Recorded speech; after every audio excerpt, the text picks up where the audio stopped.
रफ्तार हिंदुस्तान की में आप सभी का स्वागत है। आज का जो वीडियो होगा मैथ के ऊपर होगा और ये video Abdul Gafoor sir video के जरिए आपको बताएंगे कि मैथ का पेपर किस तरीके से हल करें। इस वीडियो को पूरा देखें और इससे फायदा हासिल करें। बिस्मिल्लाहिर्रहमानिर्रहीम। अस्सलामु अलैकुम वरहमतुल्लाहि वबरकातुहू। मैं सैयद अब्दुल गफूर, मैं अल-अमीन हाई स्कूल में मैथमेटिक्स सब्जेक्ट की तदरीस करता हूँ और आज हमारे पास हमारे शहर के मारूफ रफ्तार न्यूज़ के एडिटर जनाब इरफान साहब आए और उन्होंने बताया कि 10th SSC बोर्ड के एग्ज़ाम्स कुछ ही दिनों में शुरू होने जा रहे हैं। उस बारे में मैथमेटिक्स के ताल्लुक से how to solve the paper, इस बारे में कुछ गाइडेंस कीजिए स्टूडेंट्स के लिए। तो उनके कहने पर मैं इंशाल्लाह आपको कुछ पेपर्स कैसा सॉल्व किया जाता है इस बारे में थोड़ी सी मालूमात दूंगा। देखिए स्टूडेंट्स, तमाम तलबा और तालिबात जो इस साल 10th का एग्जाम देने जा रहे हैं, उन्हें मैं मैथमेटिक्स का पेपर कैसा सॉल्व करेंगे, कैसा टाइम मैनेजमेंट करेंगे, उस बारे में थोड़ी सी मालूमात दूंगा। असल में मैथमेटिक्स के दो पार्ट हैं, जैसा कि आप जानते हैं, मैथ फर्स्ट और मैथ सेकंड, और हर पार्ट 40 मार्क्स का होता है और उसमें कुल 5 क्वेश्चंस होते हैं, जिसमें क्वेश्चन नंबर फर्स्ट, सेकंड और थर्ड ये बहुत ही आसान क्वेश्चन होते हैं, जिसमें टेक्स्ट बुक से हटकर कोई सवाल नहीं होता है। अब मसला है क्वेश्चन नंबर 4th और 5th, ये सिलेबस बेस ही होते हैं लेकिन आउट ऑफ टेक्स्ट बुक होते हैं। तो ये दो टाइप के हैं। तो average students first to third आसानी से कर सकते हैं, लेकिन 4th और 5th के लिए आपको थोड़ी मशक्कत ज्यादा करना पड़ेंगे, ज्यादा प्रैक्टिस करना पड़ेंगे। देखिए क्वेश्चन नंबर फर्स्ट का ये एमसीक्यू क्वेश्चन होता है, जिसमें मुनासिब मुतबादिल का सही जवाब मुंतखब करना होता है। अब यहां पर अक्सर ये कंफ्यूज होते हैं स्टूडेंट्स, अगर कोई क्वेश्चन नंबर फर्स्ट दिया जाए उसमें 4 ऑप्शंस होते हैं, तो उसमें सही ऑप्शन का इंतखाब करके यहां पर लिखना होता है। अब जैसा कि मिसाल के तौर पर पहले क्वेश्चन का अगर आंसर 20 आ गया, 20 करेक्ट आंसर है, लेकिन स्टूडेंट्स यहां पर 20 लिखते हैं, जिससे मार्क्स नहीं मिलते। इसलिए आपको 20 उसका आंसर नहीं लिखते हुए उसका ऑप्शन लिखना है ए।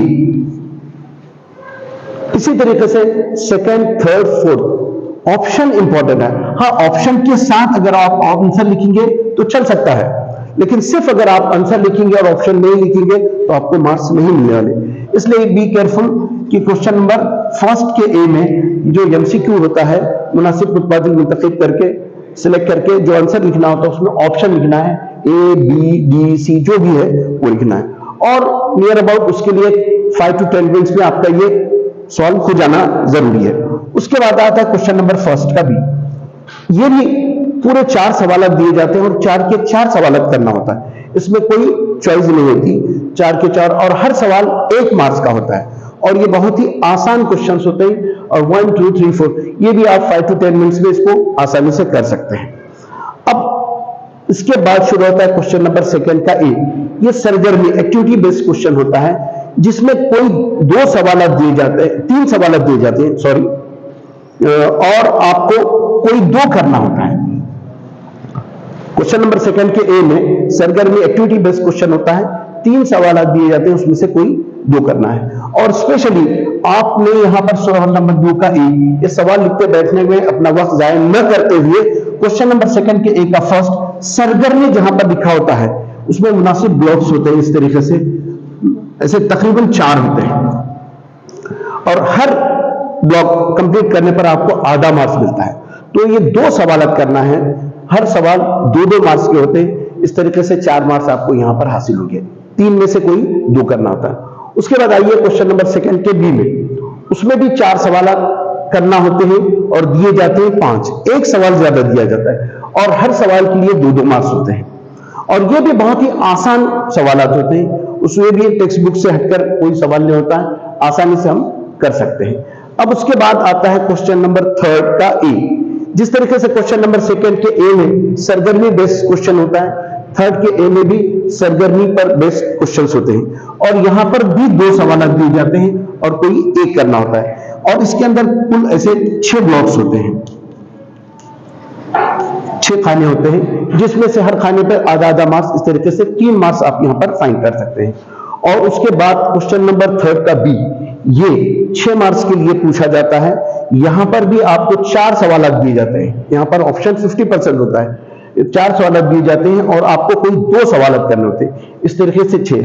तो फर्स्ट, सेकंड, थर्ड, इतने ये पूरे आपके टेक्स्ट बुक पर बेस्ड ये 29 मार्क्स होते हैं। क्वेश्चन नंबर फर्स्ट 4 और 4 8 मार्क्स का होता है। क्वेश्चन नंबर 4 4 और 8 12 मार्क्स का होता है।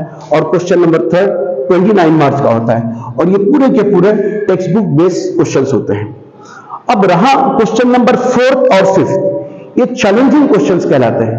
ये टेक्स्ट बुक से आउट ऑफ टेक्स्ट बुक होते हैं, नो डाउट ये सिलेबस बेस ही होते हैं, सिलेबस से कोई हटके सवाल नहीं होता, लेकिन टेक्स्ट बुक से हटकर सवाल होते हैं। और यहां पर आपको स्पेशली अबव एवरेज स्टूडेंट्स में जो इसके ऊपर बहुत ज्यादा फोकस करना होता है। ये सिर्फ अपनी टेक्स्ट बुक पर डिपेंड न होते हुए ज्यादा से ज्यादा बोर्ड के पेपर सॉल्व करते रहेंगे, तो इसमें आप महारत हासिल कर सकते हैं।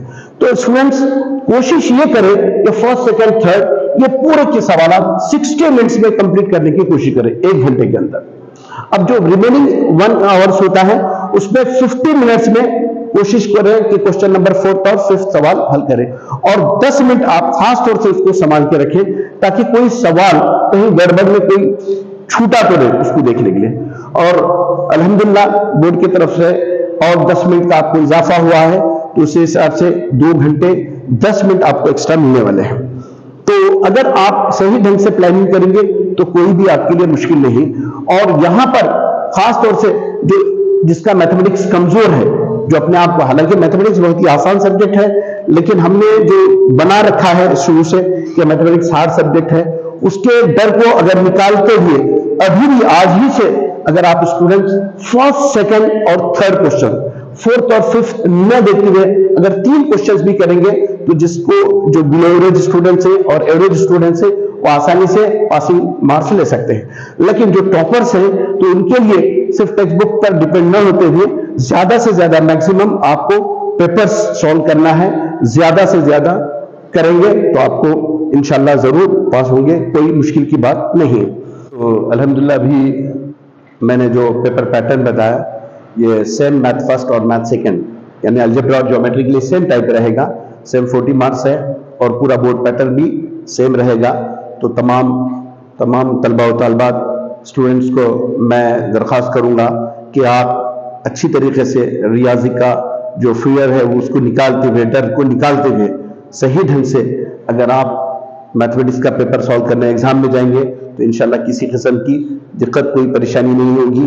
और अभी आपके पास बहुत वक्त है, ऐसा नहीं है कि नहीं, आज भी अभी 1 मार्च तक आप आसानी से अबव 60 मार्क्स ले सकते हैं। और स्पेशली जो कमजोर तलबा हैं, मैं उनसे ये कहूंगा, मैं उनके इतला ये देना चाहता हूं कि आप बिल्कुल आप रियाजी का डर निकालते हुए आप आज ही से अगर आप फर्स्ट, सेकंड ये 2 क्वेश्चंस के ऊपर अगर फुल फोकस करेंगे तो आप आसानी से पास हो सकते हैं। तो इस तरीके से हमारे आज के रफ्तार के एडिटर जनाब इरफान साहब का मैं बहुत ज़्यादा मशकूर हूँ कि वो आप लोगों के लिए, स्टूडेंट्स के लिए कुछ हमसे जो हो सकता था गाइडेंस लेना चाहा।